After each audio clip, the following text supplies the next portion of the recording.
Friends, welcome back to my YouTube channel Shikshan Digital academy.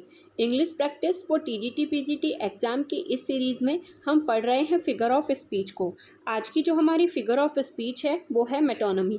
Metonymy क्या होती है, तो सबसे पहले हम देखेंगे इसकी डेफिनेशन को। Metonymy is a figure of speech that is formed by the use of a term to substitute another term that is closely related to the thing or idea.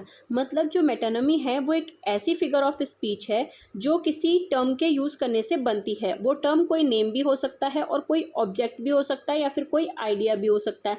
तो हम किसी नेम, ऑब्जेक्ट या idea की जगह उसका जो substitute शब्द होता है उसका इस्तेमाल करते हैं जो कि उससे क्लोजली रिलेटेड होता है, यानी कि बहुत ही निकटता से उसका संबंध उस शब्द से होता है जिस शब्द की जगह हम उसका इस्तेमाल यानी कि दूसरे शब्द का इस्तेमाल करते हैं। जो एग्जाम्पल है उससे आपको ये डेफिनेशन और क्लियर होगी। तो हमारा जो पहला एग्जाम्पल है वो है the pen is mightier than the sword. मतलब हम जो कहते हैं कि जो तलवार होती है, तलवार से ज़्यादा शक्ति किस में होती है, पेन में या कलम में होती है। मतलब कलम तलवार से ज़्यादा शक्तिशाली होता है।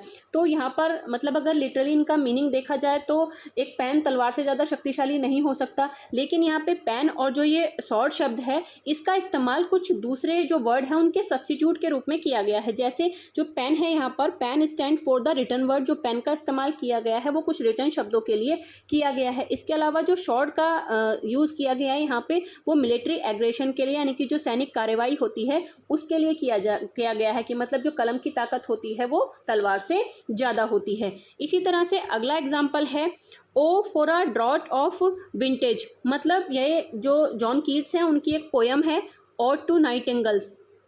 तो उसमें जॉन कीट्स ने जो ये विंटेज शब्द का इस्तेमाल है वो वाइन के लिए किया है, यानी कि वाइन से उन्होंने इस शब्द को रिप्लेस कर दिया है। तो यानी कि जो मेटोनमी है वो एक ऐसी फिगर ऑफ स्पीच है जिसमें हम उससे जो जिस शब्द का इस्तेमाल करते हैं उसकी जगह पर किसी ऐसे शब्द का इस्तेमाल करते हैं जो उस शब्द से बहुत ही ज़्यादा मतलब निकटता से संबंधित होता है। तो जैसे अगला एग्जाम्पल है लैंड मी योर ईयर्स, यानी कि मुझे अपने कान दो। तो इसका सीधा सा मतलब तो ये है कि मुझे अपने कान दो, यानी कि तुम्हारे कान मुझे चाहिए। लेकिन जो ईयर्स है उसका जो इस्तेमाल है वो वहाँ पे किस लिए किया गया है, the term year is used for giving attention, यानी कि गिविंग अटेंशन देने के लिए ईयर शब्द का इस्तेमाल किया गया है कि मतलब मेरी बात पे ध्यान दो। इसी तरह से अगला एग्जाम्पल है India has passed a bill. India ने बिल पास किया। तो मतलब इंडिया ने तो कोई बिल पास नहीं किया, लेकिन यहाँ पे इंडिया जो शब्द है वो किसके लिए इस्तेमाल किया गया है, जो इंडिया की गवर्नमेंट है या फिर जो इंडिया की इकोनॉमी है उसके लिए इस शब्द को यूज़ किया गया है। तो ये भी एक मेटोनॉमी का एग्जाम्पल है। इसी तरह से अगला एग्जाम्पल है everyone should please their allegiance to the crown, यानी कि हर किसी को जो क्राउन है उसके मतलब उस तक अपनी जो मतलब श्रद्धा है उसको पहुंचाना चाहिए। तो in a place of royal person, यानी कि जो क्राउन शब्द का इस्तेमाल है वो जो रॉयल फैमिली से जो रिलेटेड पर्सन होते हैं उनके लिए या जो हेड होता है उसका उसके लिए किया गया है। वैसे तो जो क्राउन का अर्थ होता है वो ताज होता है, लेकिन हम क्राउन शब्द का इस्तेमाल जो रॉयल फैमिली से जुड़े हुए लोग होते हैं उनके लिए करते हैं। इसी तरह से अगला एग्जाम्पल है do you have any idea what his mother tongue is, यानी कि तुम्हें कोई आइडिया है कि उसकी जो मदर टंग है यानी कि मातृभाषा है वो क्या है। तो यहाँ पे मदर टंग का इस्तेमाल किसके लिए किया गया है, उसकी लैंग्वेज के लिए किया गया है।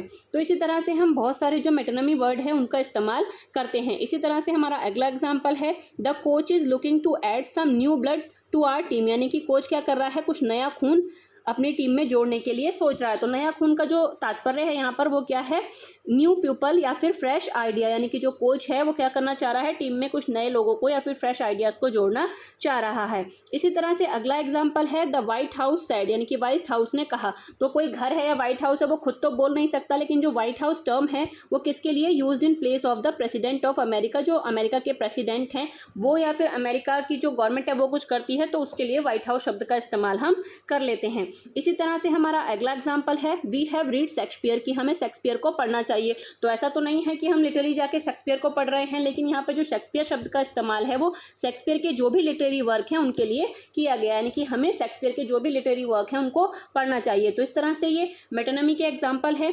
आज के इस वीडियो में हमने समझा कि जो मेटोनमी है वो क्या होती है। अगर आप इसी तरह से और भी फिगर ऑफ स्पीच मेरे साथ पढ़ना चाहते हैं तो बने रहिए मेरे साथ। Thank you for watching.